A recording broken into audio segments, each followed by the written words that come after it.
Hey everybody, it's John, and just a quick message before we start the show today. Wendy and I had an absolute ball working with Callie on several different recordings and different events at SHRM 19. We're getting ready to put out this episode and found out the rather stunning news about her cancer diagnosis. Wendy and I wanted to be respectful of her privacy and talk to her before releasing this episode to include this message.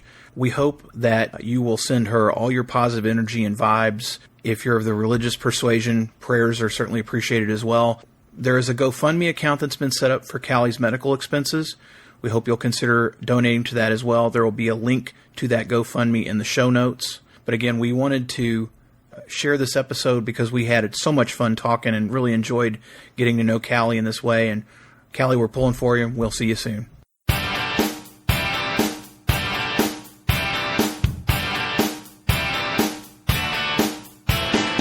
Hello and welcome back once again to the HR Social Hour Half Hour Podcast. This is episode 72. John and Wendy talk to Callie Zipple. I'm your host, John. And I'm Wendy.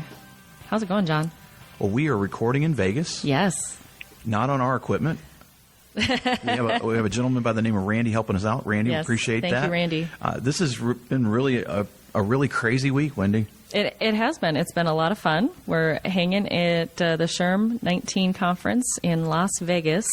We've been here for a few days, and we're a lot more popular than I expected, John. I'll have to say that.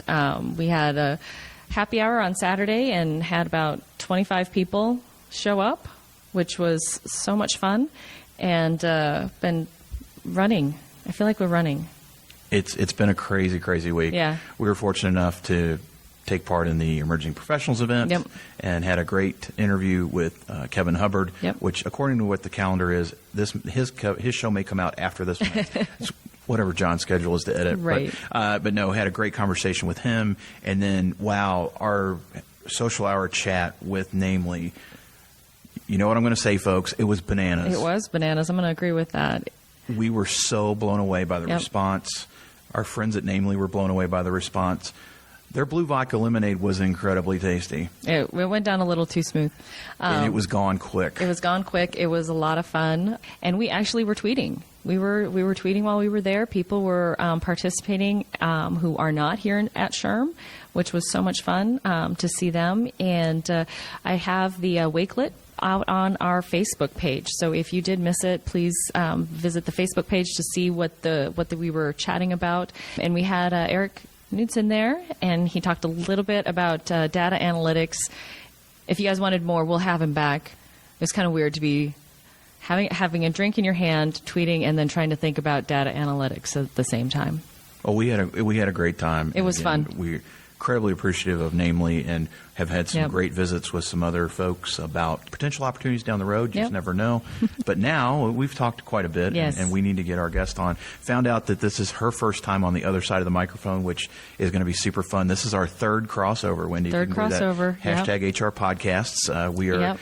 big fans of what she's doing, and she was kind enough to invite us to take part in the super session and then be on her show, which yep. is going to be out on July 16th, yep. Tentatively. So look out for that. But I'll let you make the introduction. We will get started. Yep. Super excited to welcome Callie Zipple to the show. She is the podcast host of Honest HR, which is the SHRM podcast. So be sure to check that out. She is SHRM's SCP certified and the Field Services Director for SHRM for Illinois, Indiana, Michigan, and Wisconsin. And she has been a fan of ours, and we are a fan of hers. So, Callie, welcome to the show. Our first question is always, what's in your glass? This morning, I'm looking at it right now, is apple juice, actually. And if I let it ferment a little bit, it'd probably turn into beer. So might be. I might say some sort of beer, but right now it's just apple juice. And I have to say, because depending on timing of this, you will hear me give Callie a hard time because she did not get me my mimosa for the Young Professionals session, but she did provide me with champagne and orange juice today. I am not drinking that right now, but she has fully redeemed herself, so thank you, Callie. Well, Callie, we've gotten to know you a little bit over the last bit of time, and I know what you're doing now, and I know about the podcast, but how exactly did you get your start in human resources? In HR itself. So I started as a recruiter, actually. I was introduced to HR at school at St. Norbert via a invite to get extra credit to attend a SHRM meeting, which I needed for the class that it was offered for, which was not HR actually at the time. So I went to my first SHRM meeting on campus, and it was the Harley-Davidson HR director, and she was real cool. And I said I could be cool and be a professional, so HR might be for me. And so I pursued an HR and leadership focus for the rest of my time in school, and then went right into recruiting. So I did third-party recruiting for a little while, wanted to do a more HR generalist track. So I moved from third-party recruiting to a heavy recruiting HR generalist role, but that was my start in the HR generalist track. So I did HR generalist for a little while, went over to a shared service team, and then supervised a shared service team, did a little bit of total rewards in there too, and then HR manager work prior to coming to SHRM as the field service director a little over a year and a half ago. Yet another third-party recruiter, Wendy. There's a lot of you out there. There's a lot of us out there. A lot of you out there. A lot of us out there. So let's talk about that a little bit more. What led you to move from doing HR to actually working for SHRM? This is an interesting question, and I get it a lot because the role that I'm doing is not technically HR practitioner anymore. When I started in the role that I'm in now, the field service director role, it's all about building relationships, really. And if HR is not a relationship builder or a relationship maintainer, I'm not sure what role HR has. So it was an easy transition for me to make from the HR practitioner role to this relationship manager, relationship builder role. And I had a big passion for SHRM. I've volunteered for SHRM for a long time, started as a student, as I said, from a volunteering perspective, and then just stayed involved in the organization. And so when they came to me and said, we'll pay you instead of doing volunteer work for free, I said, sure, cool, I can do that. I can mess with that. So that's what brought me here. Callie, we've heard a lot about things going on within the organization, a lot of initiatives that are really starting to get kick-started, and just a lot of energy around several things. Anything that you in particular are excited about, and particularly in your role, and you said building those relationships, working with the community geographically that you have, but globally as well with some of the things you do, but things that are ongoing or things that are getting started that you're really excited about, and what's the draw for those things? So I have some chapters in my region who are doing some really cool stuff as it relates to hiring veterans and then also getting talent back to work. So those are two really big initiatives that SHRM has been pushing for a while now. The Veterans Initiative has been around for longer than the Getting Talent Back to Work initiative, but both are still very hot and very in right now from an HR professional and HR practitioner space. So I'm really excited to see some of the things that my chapters are doing.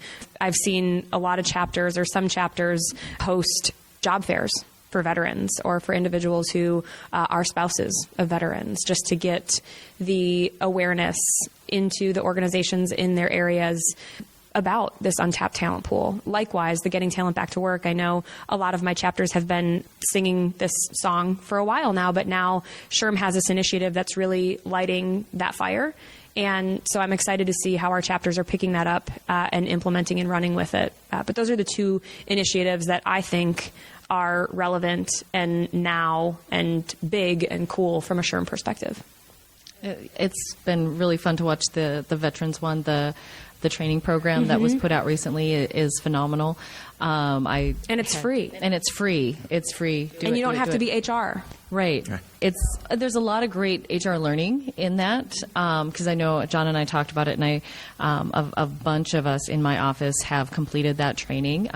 Sanford has a huge initiative for hiring veterans, and they have special badges that are marked, so you know who our vets are. There's a lot of learning in there that is, here's just some basic HR learning if you don't have an HR person in your office and you want to do this. So it's a really wide-ranging, but I found it beneficial, and I learned a lot because there's a lot that I've said this to the vets that I work with. You all speak a different language. Yeah, they do. Yeah, and we need to figure out how to translate that, and because even amongst the military.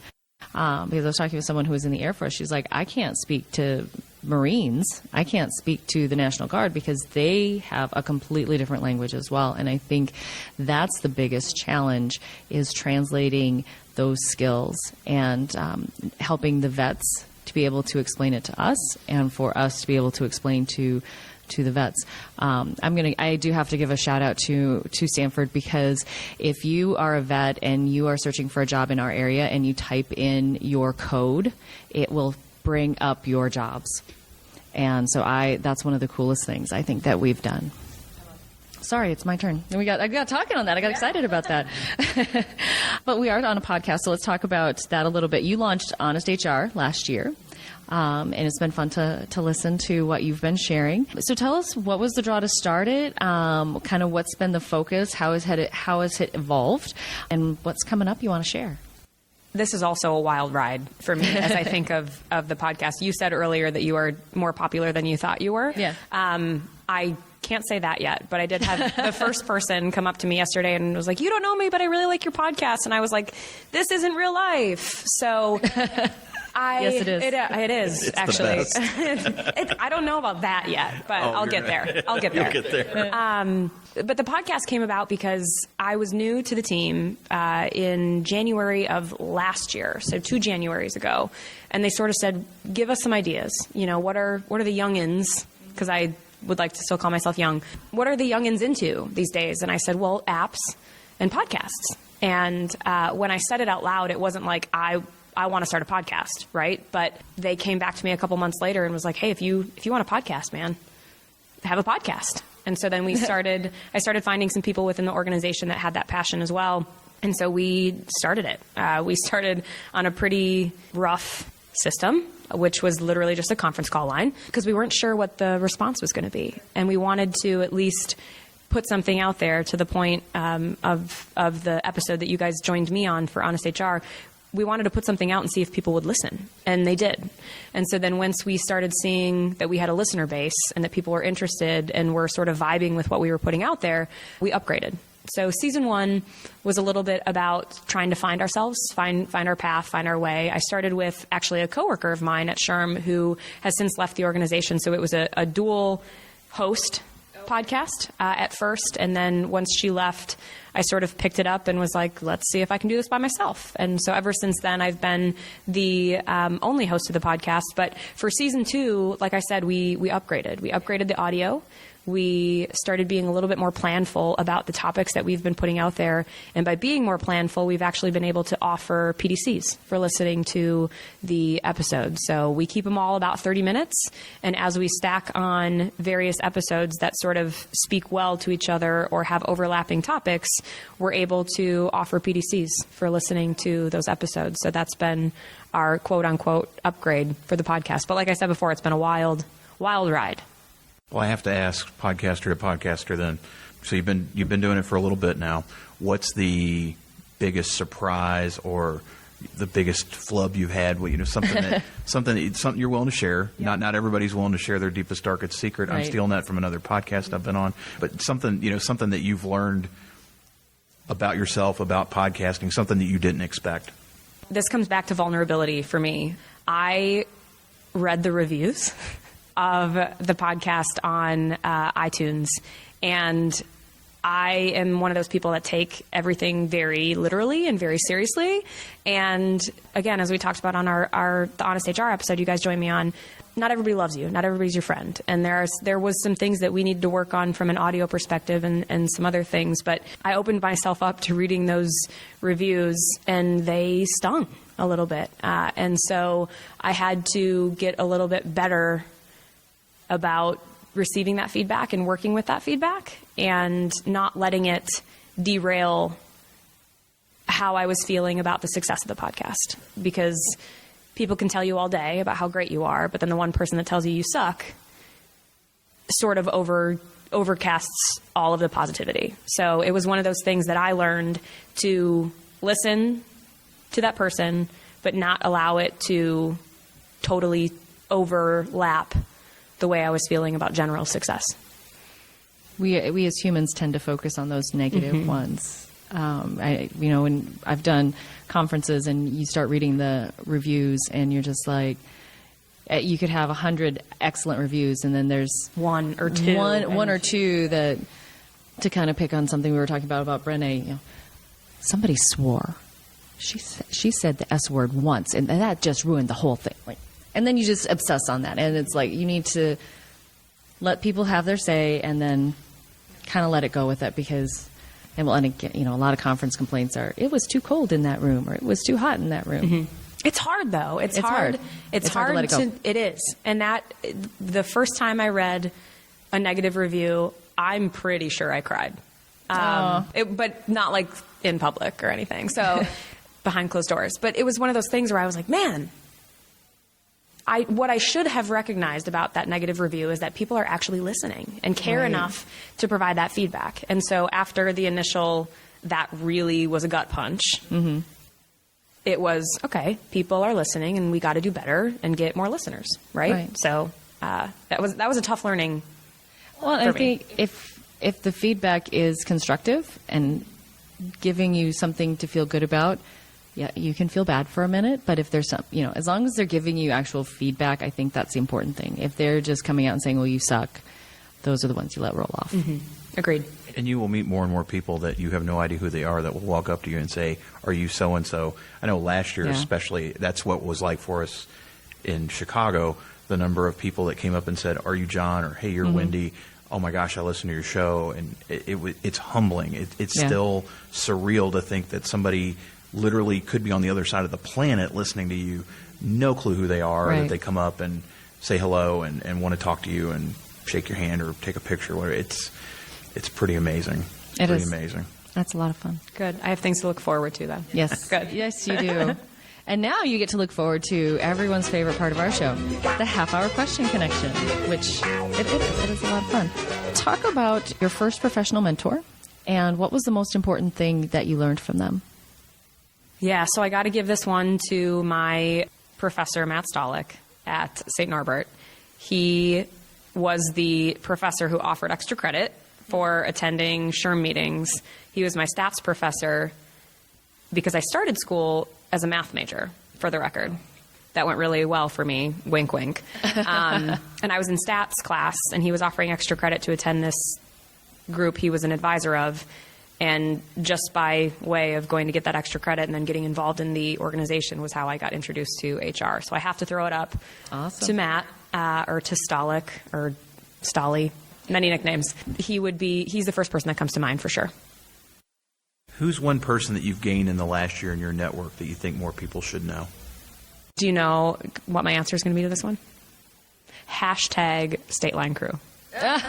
Yes. So Nice. Yes. The people that I've gained in this last year are all part of the State Line Crew. We get together every other month and I've not been able to make as many of them as I'd like to because of travel for my work and other things that come up. But this group is from Wisconsin and Illinois, and so we call it the State Line Crew because we get together in Wisconsin and then we get together in Illinois, and we sort of switch off every couple months. But they are some of the coolest people and some of the realest people and authenticist people, if that's a word. I think it's most authentic, but we'll let it go. Okay. Yeah. Authenticist people that I know. We're able to have conversations about who we are as real people, but also about HR stuff too, if we have things coming up or that have come up in the workplace. And it's just great to have a network like that you can meet IRL in real life when you have the opportunity to do so, but also network with them online and via email and via texts and stuff like that. So I've been very fortunate to be brought into and invited into that hashtag State Line Crew group. And I think it's fair to say that you are the last of the kind of the core group to come on the show. I think this completes our collection. We've had Mary, we've had Kyra, we've had Paul Lalonde, we've had Alyssa, and we've had Jeff. Nice. Sweet. Is there anybody else? I mean, that kind of those 5 folks I know have been there all the time. Does that make you sick? That's the start. Yeah. See, there that we go. was the start. Wendy, We've completed our collection. And I'm a huge fan of the whole State Line Crew thing. I think it's you amazing guys to do a see great job. what you all have done as a group to do that, to show that we can be personal, that we can be connected, and that we can have fun. And it doesn't have to be at a conference necessarily. It can just be localized. And that I'm such a fan of that, and I appreciate being adopted by the State Line Crew. Mm-hmm. I got a wristband and everything. So. Well, and it's cool because I call them friends before I call them like professional connections too, which is not something I would have been able to do or would think to do a year and a half ago. It's been great. Well, Callie, if you could go back to the start of your career, what's one piece of advice you'd give yourself? You're going to mess up at some point, and you're going to have to roll with it. I think when I started my career, and as I continue my career, this is another thing I talked about with somebody else who has come on a former episode of Honest HR, is that as a perfectionist, because I am a perfectionist, it's been hard for me to realize that I make mistakes. So one of the things that I would tell myself early on in my career is that mistakes don't define you, but they help you grow in such a way, even more so sometimes than success, because you know that you'll never do it again, and you can learn from that mistake and just become a better person and a better practitioner, a better professional as a result of that mistake. And I think after the first or second or third mistake where I finally went, this is okay, like I can learn from this. The first couple, though, were lost sleep nights, because, like I said, as a perfectionist, I want to do everything right 100% of the time, and that's just not realistic. Callie, I know you're doing a lot. How do you enjoy giving back to the HR community? One of my favorite things to do is visit chapters or HR groups who are interested in having an educational presentation put on by me. So part of my job is to travel to some of the chapters and affiliates in my area and do presentations. So some of the presentations that I've done are on effective communication. I actually went to Paul Lalonde's Kishwaukee group and did a communications presentation, which was really great. I really enjoyed that one. But I also do presentations on the future of HR and skills gap and hiring veterans and things like that. And so being able to build my confidence as a speaker, as a presenter, but also give back to the HR community in a way that allows me to provide them education is one of my favorite ways I'm able to give back to others in the HR space. What's your favorite movie? This is a tough one, and I knew you were going to ask me, and I came up with like 5, and I whittled it down to, and this is a game time decision, I will say A Time to Kill. Oh, that is a good one. It's one of my faves. Yeah. How about your favorite musician or band? Do you ask me my favorite song? Or is that not one of these questions? Okay, well, good. Then this is going to be it. Could be so, part B. Yeah, part B. I'm going to say Train. And as the artist, I think. But my favorite song is Drops of Jupiter. And I got married to my husband a year and a half ago, and we went the non-traditional route and actually danced to Drops of Jupiter as our first dance song, because I couldn't. It was my favorite song, and so everybody was like, "What's your first dance going to be?" And I didn't want to do any of the touchy-feely, country-ish, love you very much songs. And I kept coming back to, well, it's my favorite song. Like, why wouldn't that be my first dance song? And he's a dude, so he was like, yeah, cool, whatever you want, honey. So that was my first dance song, and it'll always be my favorite song regardless of that fact. But it was a really cool way to bring my favorite song, because music is a big part of what I like to do, which is, I think, another one of your questions. But yeah, so that's where I'll leave that one. Well, my first dance song at my wedding was "If I Had $1 Million" by the Bare Naked Ladies. So yeah, yes. I'm right there with you of the non-traditional first dance. Yeah. Something that's meaningful, true to our authentic self there. How about a favorite TV show? It just ended, which is a bummer. I will still say Big Bang Theory is one of my faves. I don't watch a lot of new television shows, but Big Bang Theory is one that I would watch regularly as new episodes came out. But NCIS is always on in the background when I'm at home. Either NCIS or Law & Order. Those are my 2 very long-standing TV shows that I will always have on in the background as I work. But Big Bang Theory probably takes the cake for that question. So as we find connection, you talked about Train and Drops of Jupiter. From a podcast perspective, did you know Pat from Train had a podcast? No. I don't know if he's still doing it or not, but it was awesome. I used to listen to it a lot, and he interviews other musicians and what have you. He's a really good interviewer. Yeah. He's really entertaining. I want to say it was called the Pat Cast. Don't hold me to it. It's been a long time since I listened to it, but something to look for. Yeah. Just type in Pat from Train podcast. You'll find it. It's fun. It was. I listened to it because especially I like listening to singer songwriters or musicians talk to other musicians about craft. That's just I like kind of how they dig because they think. You would think they all think they don't think necessarily the same way, and so there's a lot of that kind of conversation on that show. My plug to you. Yeah, on this. there you But go. I like it. Having said that, then if you're not listening to Train, you're not watching A Time to Kill or the NCISs. I guess you're watching all of them, not just the original or the Law and Orders, all of them. What else do you like to do outside of work? I like to read. I'm not a very good HR or professional development book reader. I'd like to be better at that. I am a criminal and thriller and other sort of book reader. So my go-tos are like your Pattersons and your Silvas and those sorts of writers. So I would say reading those sorts of books is my go-to. Goes along with the NCIS. It and does. Law and Order. And so if you saw the podcast that I've subscribed to too, you'd be like, this chick is kind of weird, but I dig it. That's what I do in my free time. So, Callie, if you weren't in HR, what do you think you'd be doing professionally? I just talked to my husband about this the other day. One thing I think that I would love to do and applied for a job when I was in high school to do, but didn't get it, was a flower arrangement or a florist person. I love the way they're creative with the different flowers that they can use and how beautiful the bouquets and the arrangements look.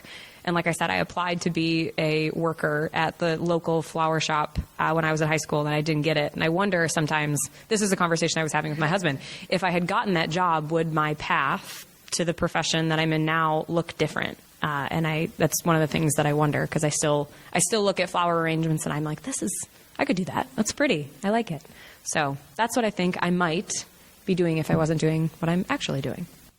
Very cool. I think you're the second person that's brought up floral arrangement florist, I think. Really? Since we've been doing this. I think I heard that. I remember, maybe it was wedding design. Maybe I think it was instead, wedding, maybe it was wedding design. not florist I'm not exactly, but- I'm not remembering florist, but at least wedding maybe. Well, regardless, Callie, Yeah. we're glad that you didn't take that path, because if Right. you did, we wouldn't be talking to you today. We wouldn't have this relationship that we've developed, and we're so appreciative not only to have you on the show, but to do Honest HR, to be taking part in the emerging and professional session earlier this week. Yep.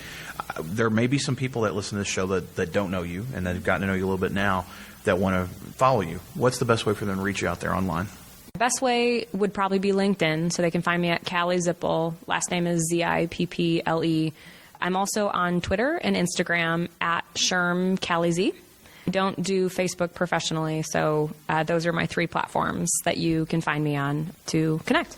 And what about the podcast? Oh, yeah, that's a thing. So the podcast, it's Honest HR. You can find it on anywhere you subscribe to podcasts. But we also have a website that allows for you to interact with the podcast in a little different way. It's shrm.org/honesthr. There are all of our episodes out there, so you can listen to it right on the web. But we also have a mechanism for you to provide feedback. So if you have topic suggestions or guest suggestions or just want to give us some feedback on the podcast, you can do it right from that shrm.org/honesthr website. And like I said, we'd love to hear from you.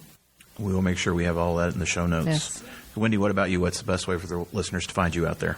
Best way is on my blog, mydailyjourney.com. Daily is D as in dog, AILEY.